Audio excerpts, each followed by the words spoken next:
So the other day, I was sitting and I was thinking about just like my progress that I've made through my personal development. And I was like, oh my gosh, I'm so proud of myself. Um, I'm really so proud of how I've healed and the person that I'm becoming and all these things. And when I was thinking about all those things and just admiring how far I've come, I also had this wave of sadness.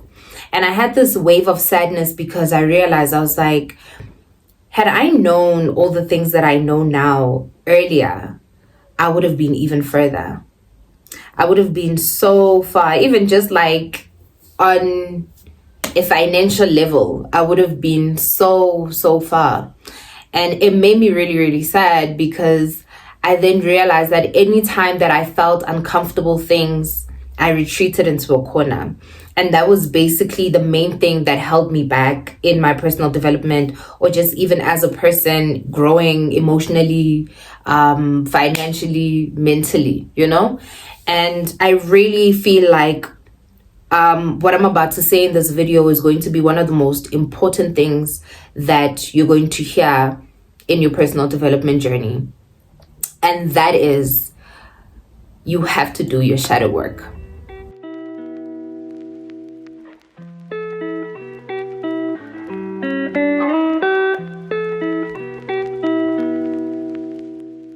Okay, so I have to say, I know that sometimes people in personal development throw around terms and they make it, I think it could either be two ways.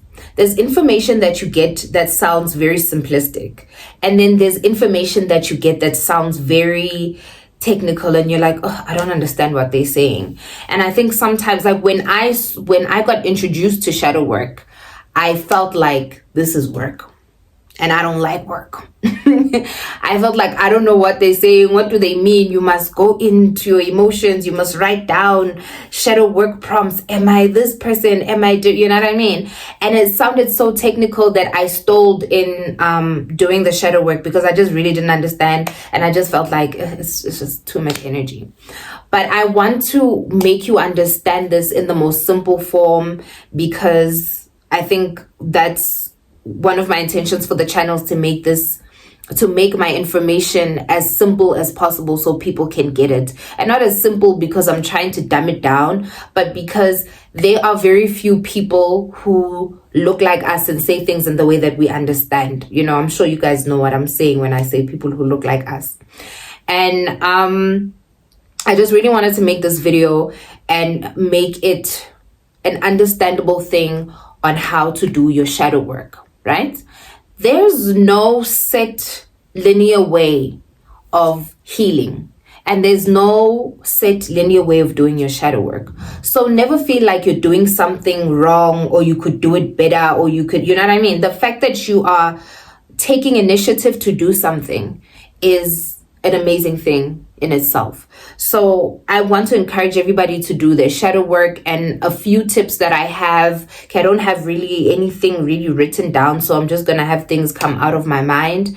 I think with your shadow work, I think the most important thing, let me start here.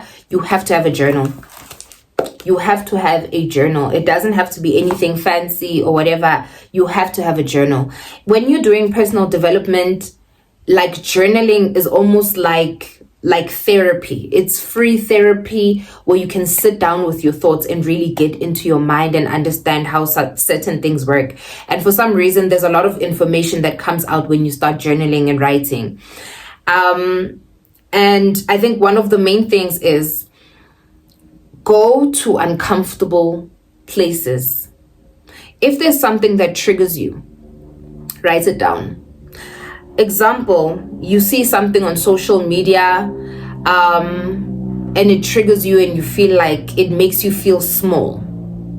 You know, you could be seeing another woman and the woman is like, oh, I love my man so much, I'm in this happy, and you're like, ugh, that's a trigger. Why should you have that response to seeing something like that? You need to sit down with yourself and ask yourself, why do I feel like this about this? One of the examples I'll make on a personal level is I used to be so in love with this guy. There's a guy that, I was so in love with that man. Lord. But I don't blame myself. That man is there. That is a man right there. I was very, very in love with that man. I met him. I was pretty young. And it took nothing for me to just fall in love with that man, because for some reason I felt like we were like twin flames or soulmates or something like that. I'm not going to go too deep into who that person is and what was going on and blah, blah, blah, because a lot of you will know him. Okay, he's not like a famous rapper, musician or whatever. He's not famous, but he became famous through other ways. Anyway, so there's a man that I loved very much, and there's nothing as teaching as a relationship. Relationships will teach you things about yourself, because you're going to see aspects of yourself that come out, and you're going to get triggered in ways that you never thought that you could.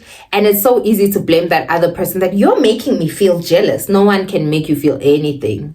No one can make you feel anything. Your jealousy comes from you, and you have to assess where that emotion comes from and why you feel like that. And I understand that it's not that easy, but once you start journaling, I promise you there's information that's going to come out, and you'll understand so many of your responses to things that it's just going to make you feel so much better, and you'll be able to let go of all of that reactive energy. So I was in love with this man, and I always felt inadequate. I always felt like I wasn't good enough for him. I always felt like there's so many other girls that deserve this person. I definitely don't. I am just this young girl from the township. I have, issues with myself and whatever unresolved things that I had at the time. And I always sabotaged, whatever. I think I had the tendency to just self-sabotage in different areas of my life. But I sabotaged the relationship, because even when he would try to reach out and be like, hey, do you want to go out? I would just be like, oh, I'm busy. I'm doing something else. I'm doing this, until he caught me cheating. It's not funny, but yeah, he caught me cheating. Anyway, I'll get to that in another story time. But yeah, I think I self-sabotaged so much. I sabotaged that relationship because I did not understand what this man wanted from me. I didn't understand why me. I was like, yeah, okay, cool. I'm cute, but are you sure you're trying to be with me? And any chance that I could to kind of sabotage the relationship, I took it. And any uncomfortable feeling that would come, I would retreat. If I felt uncomfortable about this, I would be like, ooh. And this is not even just with that particular relationship. It's just different aspects. If I felt like I was becoming too much of this, or I was becoming there's just many things that would happen, and I would self-sabotage and retreat into a corner. If I felt any kind of uncomfortable feeling, I would retreat into a corner instead of addressing that problem. And I realized this, and the other day I was reading a page of my Khalil Gibran. Ooh, me and pronouncing names. Khalil Gibran book, where he talks about pain, and he says your pain is the breaking of the shell that encloses your understanding. And I had this book for a while. I just read it every now and again.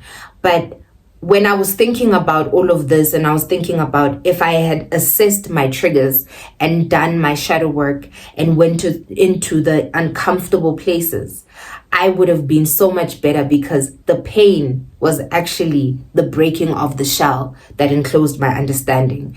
And simply put, the pain was trying to identify itself so I could heal it. And I think anytime that we feel uncomfortable, we always feel like you're not supposed to be in that space. If you feel like you don't deserve to be, not even deserve, let me say you get an opportunity to be in a room full of people that kind of intimidate you, and you feel uncomfortable about it. And for the first time, when you're supposed to go into that room, you oversleep and you can't go, and you missed that thing, and you're thinking, oh, it wasn't supposed to happen. No, you self-sabotage because you were trying to keep yourself safe. You were trying to keep your identity safe, the identity that you have of being this smolanyana person, and now you're in this big room and you're like, I don't deserve to be in that room. But you don't see it that way because you don't sit with that emotion and ask yourself, why?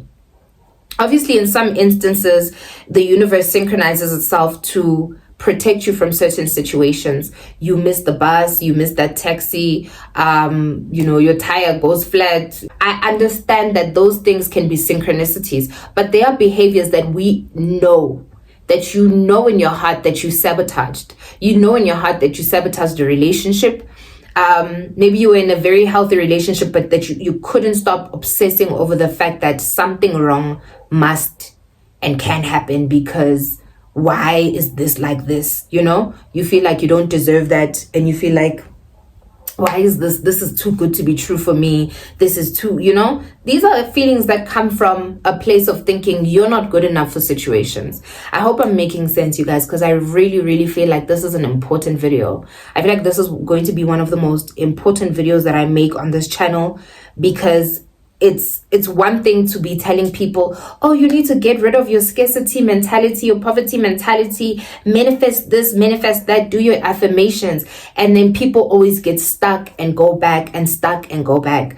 And it's like, why do we get stuck? You get stuck because there is a conditioning in your subconscious mind of who you are. And your subconscious mind, it seems like your subconscious mind is trying to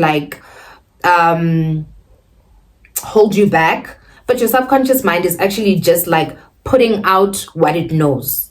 And what it knows is, okay, cool, Tina, we operate at a 50% level, and you can go and be like, and you go and you operate at the 80% level. This is now an example. You operate on an 80% level and you keep it going for a good 3 months, and then your subconscious mind is like, oh no, this is not what we do. We operate at 50%. You know what I mean?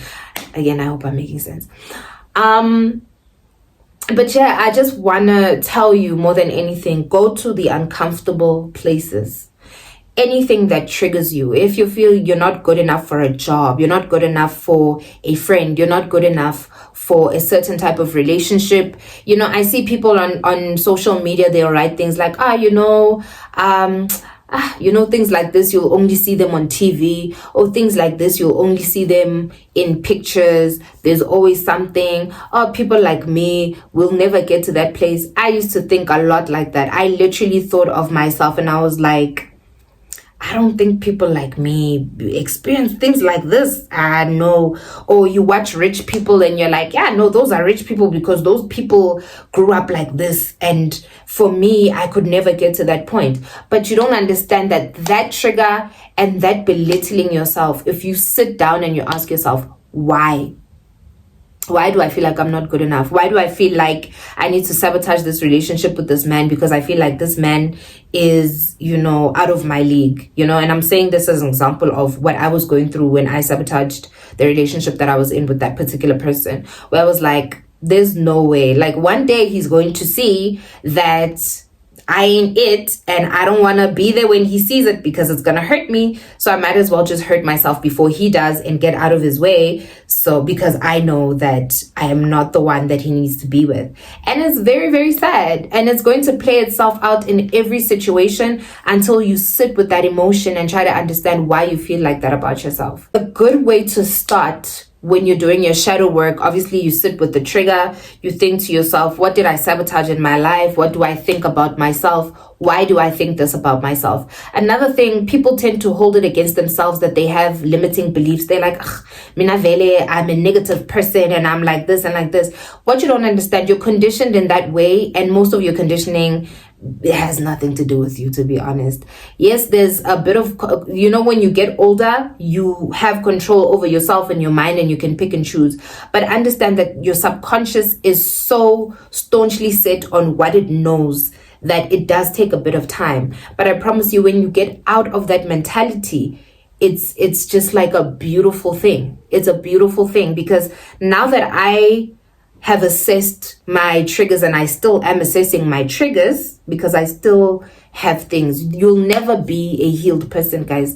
There's no, I don't know, unless maybe you want to get to like a Buddhist level of healing and you basically disassociate and attach yourself from things, because that's the thing. Attachment is suffering. The Buddha said it himself. Like you just disassociate and whatever. There's always going to be something that hurts. There's always going to be, things that trigger you and whatever. But you're going to get to a point where you have so much unconditional love for yourself that you use nothing against yourself, and you know that you're constantly learning. So sit with the uncomfortable emotions and understand that a lot of the things, like I said, your subconscious is trying to hold on to its information, and understand that like things happen when you're young, things that you remember or don't. You don't have to remember everything. You don't have to remember why you are so insecure. Maybe something happened when you were 3 or something. Even just like there's things that happen past our childhood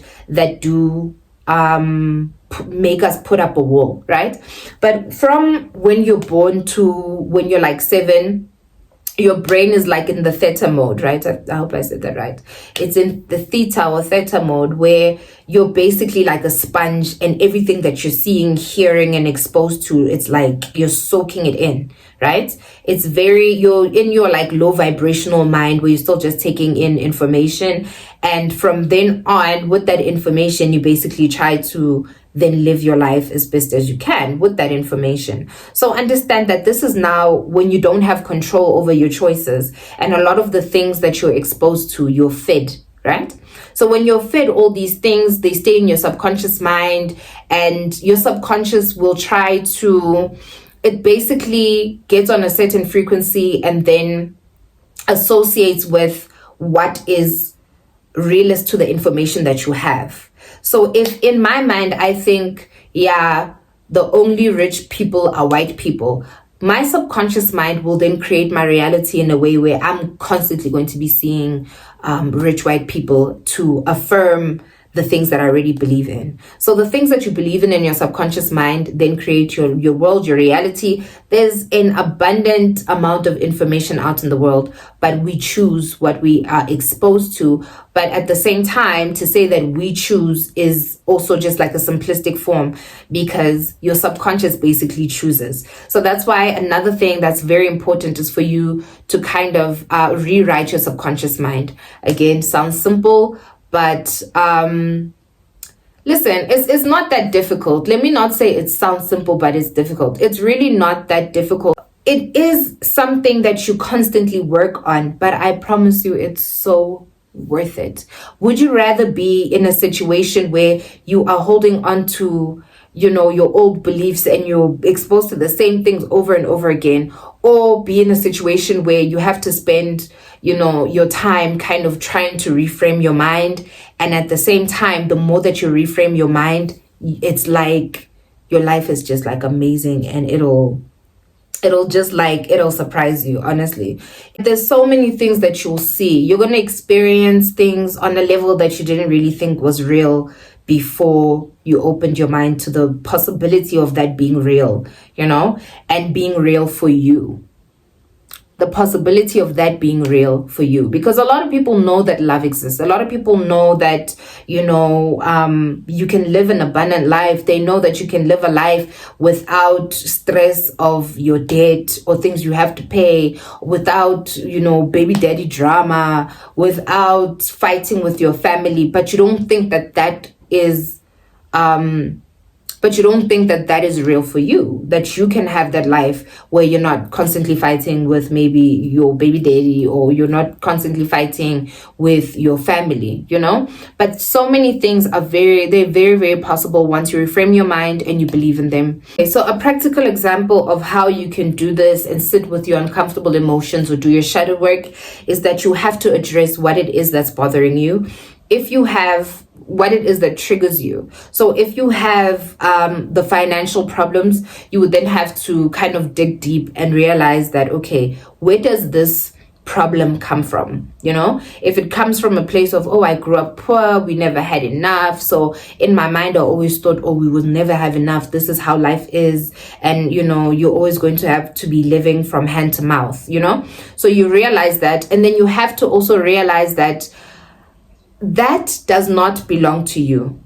You can change your narrative, because like I said, from when you're born to when you're 7, your brain is basically taking in information. So a lot of things that happen in that time, realize that you were in a low vibrational mindset, and you were just not low vibrational like you were dumb or anything, but you were basically a sponge to your environment. So a lot of things that you took in there don't have to be your narrative anymore. They were the narrative of the people, yes, that raised you, or the people that you were exposed to, but it doesn't have to be your narrative. And understand that those people, I know it's so easy to realize that, I'm like this because of my mother or my father or my grandmother and my grandfather.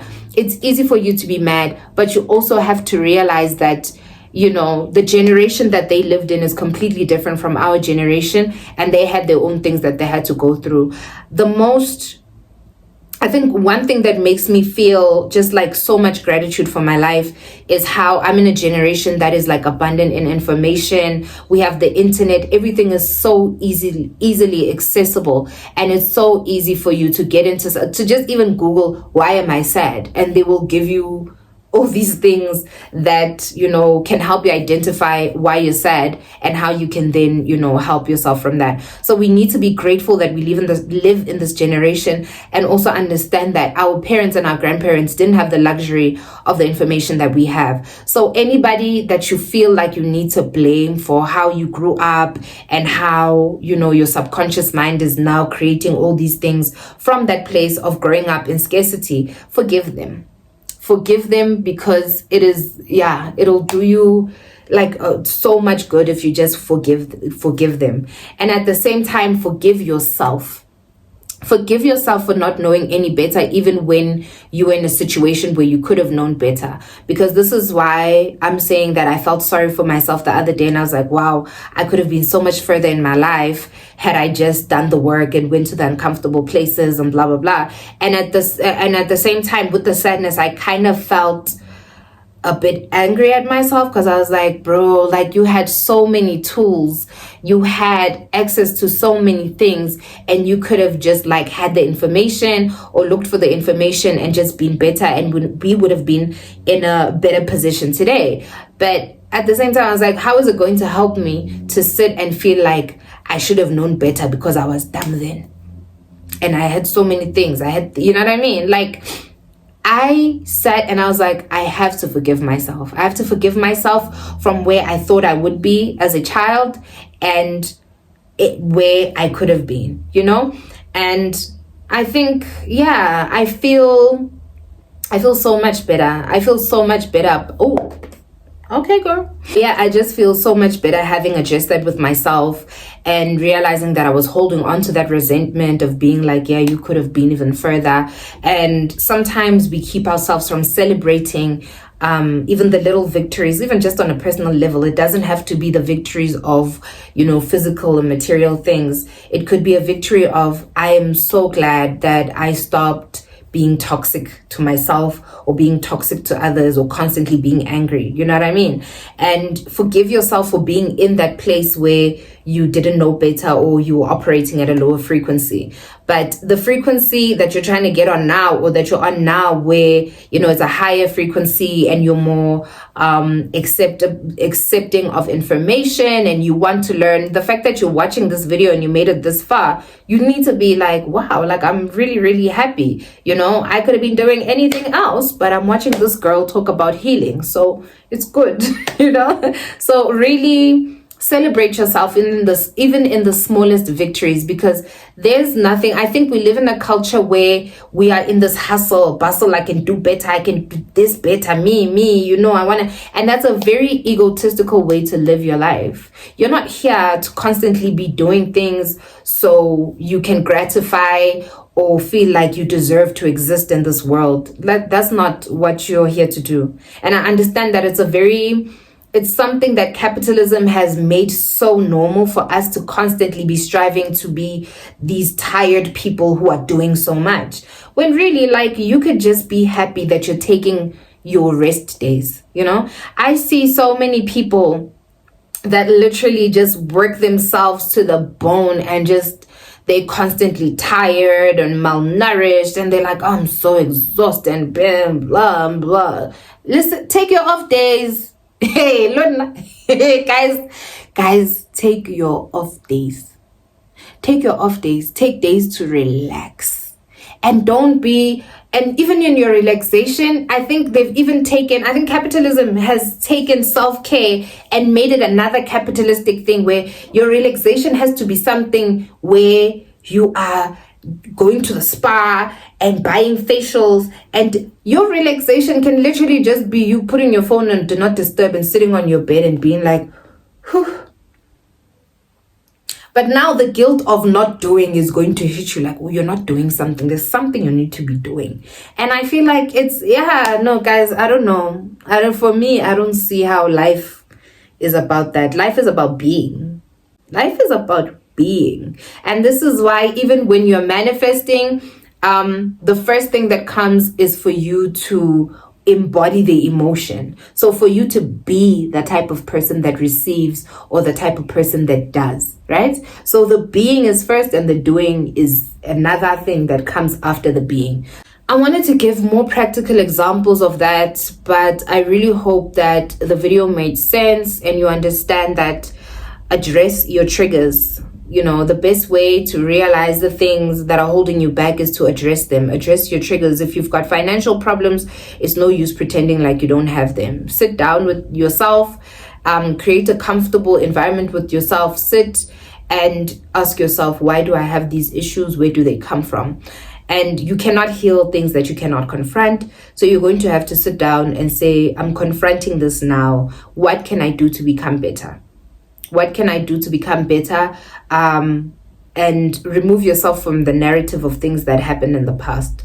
And I know it still feels very real to you because you still feel those things, but life in the 3D is very temporary. As much as, bad things happen and good things happen, but everything is temporary. Everything is temporary. And if you can tell yourself that life in this 3-dimensional world that we see here, this physical world that we see here, is temporary, look at your life and how it constantly changes from this to that, and understand that anything can change and so can you. I know with personal development, it does seem that we're always supposed to be happy and it's so nice and I am one with nature. Honey, you don't get to be one with nature until you sit down and, sometimes you're going to cry your eyes out and be like, why am I like this? For you to get to that place where you feel like you're one with nature, you need to purge. There's a lot of things that are going to be uncomfortable. You need to purge. Personal development is not all airy-fairy.